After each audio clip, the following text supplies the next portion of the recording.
बिस्मिल्लाहिर्रहमानिर्रहीम। अब हम डिस्कस करने लगे हैं पेनिसिलिन। ठीक है, पेनिसिलिन जो है ये एंटी माइक्रोबियल ड्रग है जो बीटा लैक्टम एंटीबायोटिक है। ठीक है, एंटी माइक्रोबियल्स ड्रग जो होते हैं, ठीक है, वो बैक्टीरियोस्टैटिक भी हो सकते हैं और बैक्टीरियो साइडल भी हो सकते हैं। और पेनिसिलिन जो है ये बैक्टीरियोसाइडल है, मतलब ये बैक्टीरिया को किल कर देता है। ठीक हो गया।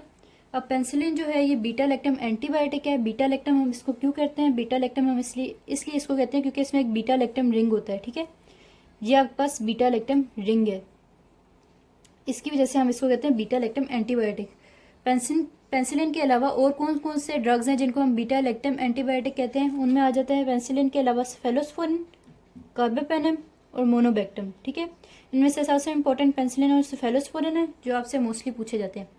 उसके बाद हम आ जाते हैं क्लासिफिकेशन ऑफ पेनिसिलिन पे। क्लासिफिकेशन पेनिसिलिन की होती है, नैरो स्पेक्ट्रम पेनिसिलिन होती हैं और ब्रॉड स्पेक्ट्रम पेनिसिलिन होती हैं।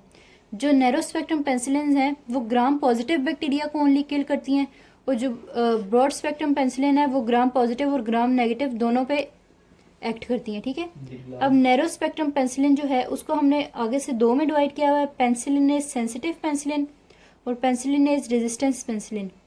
पेनिसिलिनेज सेंसिटिव पेनिसिलिन क्या होती है? अब जिन बैक्टीरिया पे पेनिसिलिन अटैक करती है, ठीक है, वो कभी कभी पेनिसिलिन के अगेंस्ट रेजिस्टेंट डेवलप कर लेते हैं। और वो रेजिस्टेंस किस लिए तरह डेवलप करते हैं कि वो एक एंजाइम प्रोड्यूस करते हैं जिसका नाम होता है पेनिसिलिनेज या बीटा लैक्टमेज।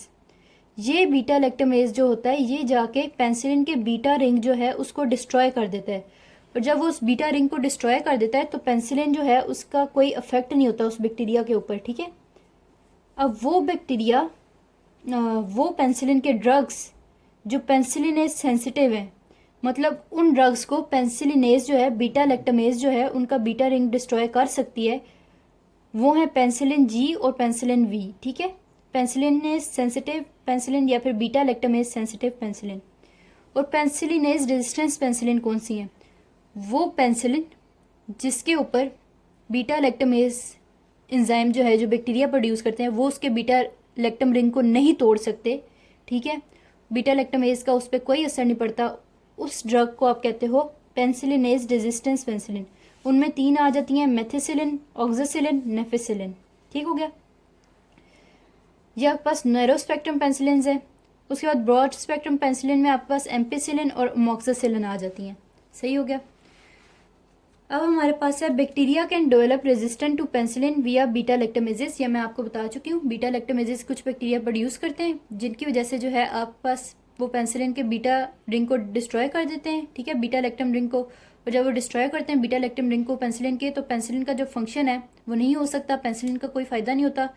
तो इसलिए आप लोग पेनिसिलिन के साथ इनहिबिटर्स ऑफ बीटा लैक्टमेज देते हो। ठीक है, जो बीटा लैक्टमेज को रोक देते हैं। फॉर एग्जाम्पल ये आपके पास पेनिसिलिन जी और पेनिसिलिन वी है। ठीक है, बीटा लैक्टमेजेस जो हैं इनको डिस्ट्रॉय कर सकते हैं, मगर जब आप इनके साथ इनहिबिटर्स ऑफ बीटा लैक्टमेजेस देते हो, ठीक है, फॉर एग्जाम्पल क्लेव्युलेनिक एसिड, सल्बेक्टम और टेजोबेक्टम, ठीक है, तो बीटा लैक्टमेजेस तब इन पेनिसिलिन को कुछ नहीं कह सकते। सही हो गया, ये इंपॉर्टेंट पॉइंट है, ये याद होना चाहिए। अमोक्सिसिलिन और क्लेव्युलेनिक एसिड जो है वो मिलके बताते हैं ऑगमेंटिन, ये भी आपको पता होना चाहिए। अब इंडिकेशन फॉर पेनिसिलिन। पेनिसिलिन आप किन किन बीमारियों में देते हो? ठीक है, किन किन कंडीशंस में देते हो? इनका मोनोमिक है पीएसएम लास्ट। ठीक है, पीएसएम लास्ट का क्या मतलब है? पी से न्यूमोकोकाई, एस से स्ट्रेप्टोकोकाई, एम से मेनिंजियोकोकाई। ये जो तीन है ये जो डिजीज कॉज करेंगे इनमें आप दोगे पेनिसिलिन। उसके बाद लिस्टीरिया, एंथ्रेक्स, सिफिलिस, टेटनस और ट्रेंच फीवर, LASTT, इनमें आप दोगे पेनिसिलिन। ठीक है, पेनिसिलिन बैक्टीरियासाइडल होती है, सवाए एंटीरोकोकाई जो होते हैं इसके लिए पेनिसिलिन जो है बैक्टीरियोस्टैटिक है। हाउएवर अगर आप एंटीरोकोकाई की कंडीशन में आप पेनिसिलिन के साथ अमाइनोग्लाइकोसाइड्स भी देते हो तो ये बैक्टीरियासाइडल इफेक्ट प्रोड्यूस कर सकती है एंटीरोकोकाई पे। सिंगल पेनिसिलिन जो है वो बैक्टीरियोस्टैटिक होगी एंटीरोकोकाई के लिए, मगर अगर आप पेनिसिलिन और अमाइनोग्लाइकोसाइड दोनों दोगे तो वो एंटीरोकोकाई के लिए बैक्टीरियासाइडल बन जाएगी।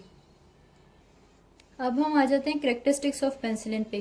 पेनिसिलिन वाटर सॉल्युबल है, उसके बाद पेंसिलिन एसिड लेबाइल है। एसिड लेबाइल का ये मतलब है कि वो स्टमक की जो गैस्ट्रिक सिक्रीशंस हैं उसमें डिस्ट्रॉय हो जाती है, ठीक है। तो आप पेंसिलिन ओरली नहीं दे सकते।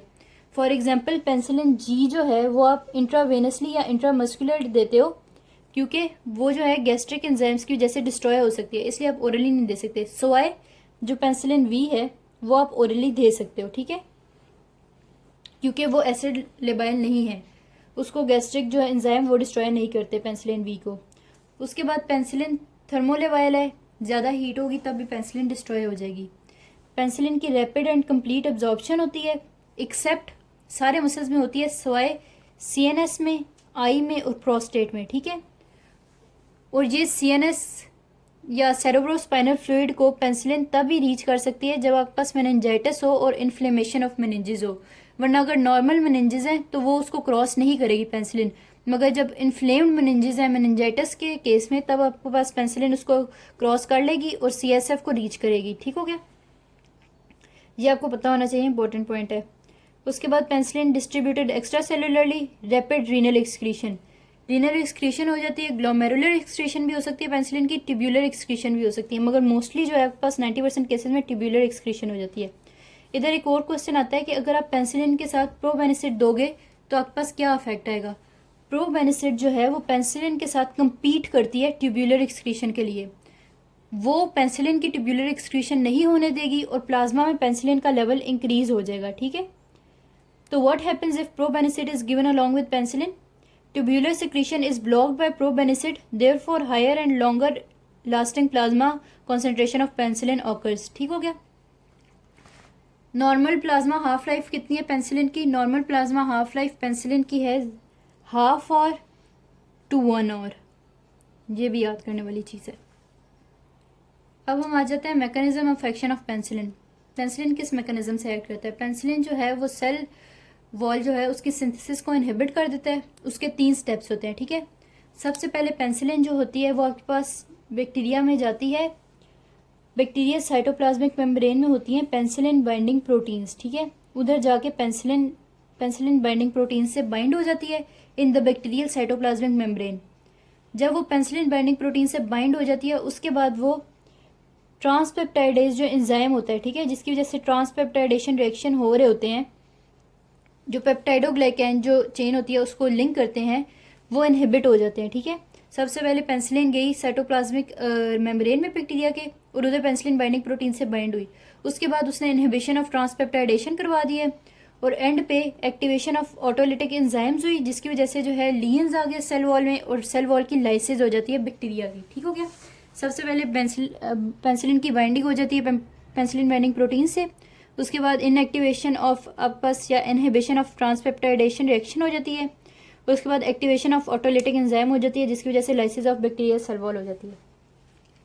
इसके बाद इंपॉर्टेंट नोट है जो आपको पता होना चाहिए, वो ये है कि penicillin kills only those organism that are actively multiplying. जो ऑर्गेनिज्म एक्टिवली मल्टीप्लाई नहीं कर रहा, जो रेस्ट पे है, उसके पे पेंसिलिन का कोई इफेक्ट नहीं होगा। और दूसरा, उन ऑर्गेनिज्म पे पेंसिलिन वर्क करती है जो रैपिडली मल्टीप्लाई हो रहे हो, एक्टिवली मल्टीप्लाई हो रहे हो, प्लस उनको सेल वॉल की सिंथेसिस चाहिए हो।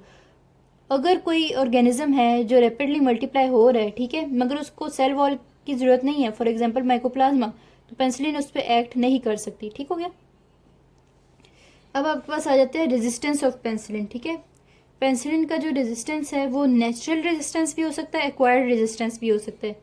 नेचुरल रेजिस्टेंस में ये है कि कोई जो आपके पास बैक्टीरिया है जिसमें पेप्टाइडोग्लाइकैन लेयर है ही नहीं, ठीक है, जब पेप्टाइडोग्लाइकैन लेयर उसमें नहीं है तो आपकी सेल वॉल की सिंथेसिस उधर नहीं होगी, तो उनमें नेचुरल रेजिस्टेंस होता है। For example chlamydia, mycoplasma, fungi and viruses.